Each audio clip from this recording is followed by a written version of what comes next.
Episode 5. Ayla's Point of View. I woke up to the first rays of sunshine heating my naked body. I was grateful for the warm night of mid-summer. Otherwise, I probably wouldn't have made it through the night in my human form. My wolf still hadn't re-emerged, and I couldn't say I blamed her. The prospect of seeing Theo again this morning was hard enough for me. Dasha wouldn't be able to handle sensing his wolf again. She had told me he wasn't happy about the rejection, but it had to be done, and we had to accept it. I wasn't going to break Kylie's heart like that, especially if he actually loved her that much. She would be happy, and I had to find a way to make that enough. I sat up and looked out at the reflective pool. I stood up and I walked into the water. I submerged myself completely, washing my body clean of Theo, the mate bond, and every dream of finding my soulmate. The ritual wasn't new to me. I did this after my father died. I came here to wash away the grief. And when my mother started to fall apart, when she started drinking heavier and gambling, and I realized we were running out of the money Dad had left us, I had to make some tough decisions to keep the family going. Once I made them, I came back here to forget the person I was, so I could be who my family needed me to be. I came here to wash away all of the what ifs and what could have beens. When I emerged, I started the long walk back home. When I made it back to the house, I could hear the faint sound of voices coming from inside. They had already arrived. I quickly collected my clothes from the lawn, putting them back on before heading inside. I had to pause when I opened the door, bracing myself against the intoxicating scent that belonged to Theo. I had hoped the effects would have lessened by now since we broke our bond, but I wasn't that lucky. But again, I shook off the feeling and prepared to push through this like everything was normal. I walked through the kitchen and into the living room, where, again, I found Theo alone. I could hear Ma and Kylie down the hall, and I prayed they would be out soon. Theo's hands clenched when his eyes met mine. It wasn't hard to read the look of disgust he held in them. I failed to hide the hitch in my breath, but I still managed to raise my chin. I wasn't about to let him see how he still affected me. Just a few more minutes and we would both be rid of each other, at least for a little while. Hopefully, it would be enough time for the bond to dissipate and free us of all this. There you are. Kylie's voice rang down the hall. I turned to her with a smile, returning her hug as she wrapped her arms around me. I held on for a minute, letting her proximity calm me. Where have you been? Why is your hair wet? 18,288 vouchers. She went out again last night, Ma said with bitterness in her voice. I had to stop myself from rolling my eyes. Ma, I just went for a run, I said. All night, she said haughtily. How would you know? You were passed out drunk. I cleared my throat and brushed it off. I guess you guys need to get on the road, I said, smiling down at Kylie as I rubbed her arms. Looking at the face of the girl I had practically raised since she was 9, I couldn't stop the lump in my throat. I'm gonna miss you. Hey, we'll see you soon. Come up whenever you're ready, she said as she gave me another hug. I love you, I whispered. I love you. She pulled away and I turned to my mother, taking her in my arms despite her hesitation. Take care of yourself, Ma. Kylie, let's get going, Theo said from the door. With a few more smiles and waves, they walked out, closing the door behind them. I was standing in an empty room in an empty house.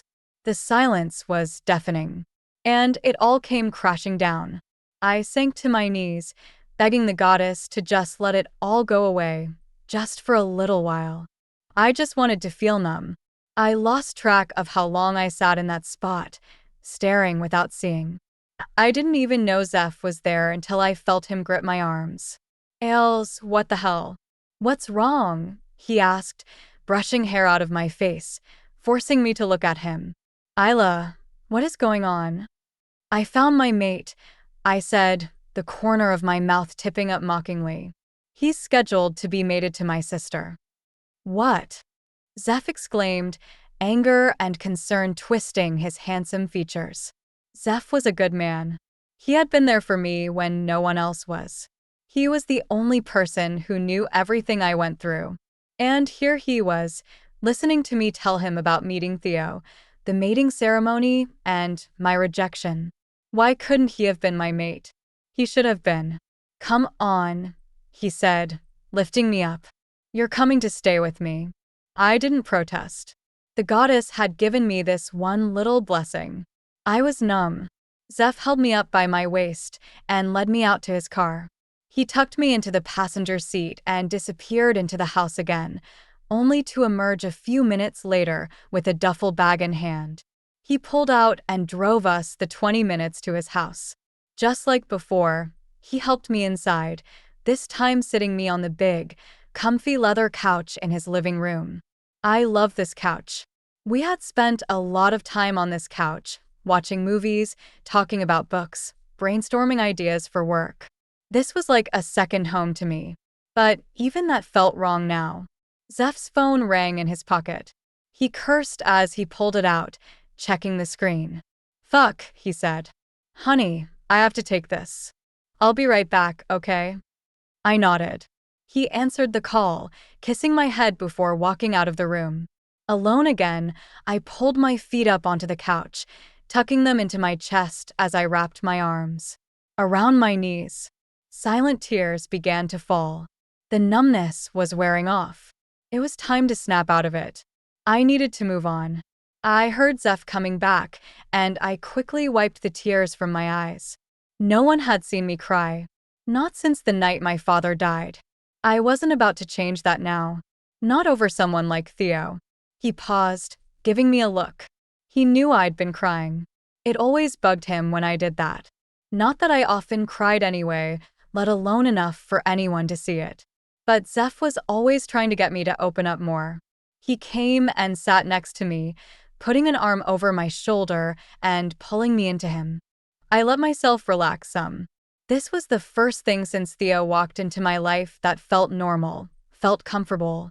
He leaned his head on mine, rubbing his fingers along my arm. Did you get my laptop? I asked quietly. His chest rose and fell heavily. Yes, but we're not going to worry about that right now. I pushed off of him, going to the duffel bag he left by the door. I have to send Carla my chapters. I didn't get to it last night. Ayla, Zeph said, getting up and coming to pull me away from the bag. You're not going to do this. You're not going to bury yourself in work. You're going to deal with this. We're going to deal with this together. Screw him, okay? He's a dumbass. You deserve so much better than some asshole who doesn't see how incredible you are. I wanted to roll my eyes, but it wasn't just about him. He took my family, Zeph. I would have gotten over him just rejecting me because of Kylie. At least she would be safe and happy.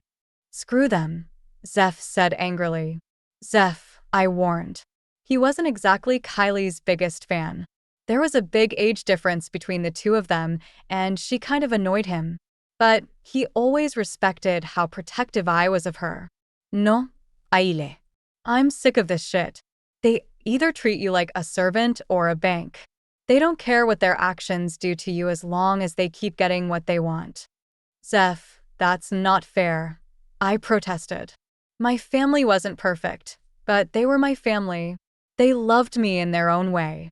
He moved to say something else but thought better of it. Fine, he conceded. Then Kylie's happy. He can try to keep you from going to see them, but they'll be back to see you. You believe that, don't you? I hesitated for a moment, but I did believe that. Yes. Okay, then get over him. He took a step toward me, reaching up to hold my chin. He's not the only one who can take care of you, Ayla. He may be stupid enough not to want you, but I am not. My breath caught in my throat. He had told me about his feelings before, but we both avoided going down that road with each other. We knew we could find our fated mates at any time, and we didn't want to deny each other that. Move in here with me, Ailes, Zeph said. There's nothing stopping us now. Zeph, you still have a mate out there somewhere. Ayla, stop. I'm 34 and well, traveled. If I was going to find her, I would have long before now. We both know that. Suddenly his lips were on mine. I was shocked, but mostly because it felt good. I felt wanted.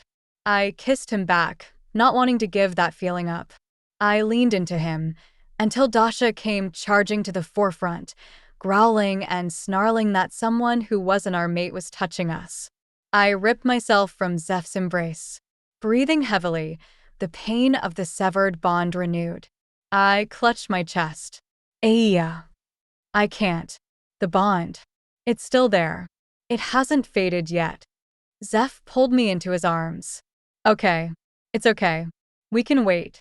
I'll take it slow. But I want you here with me. You're not staying in that house alone.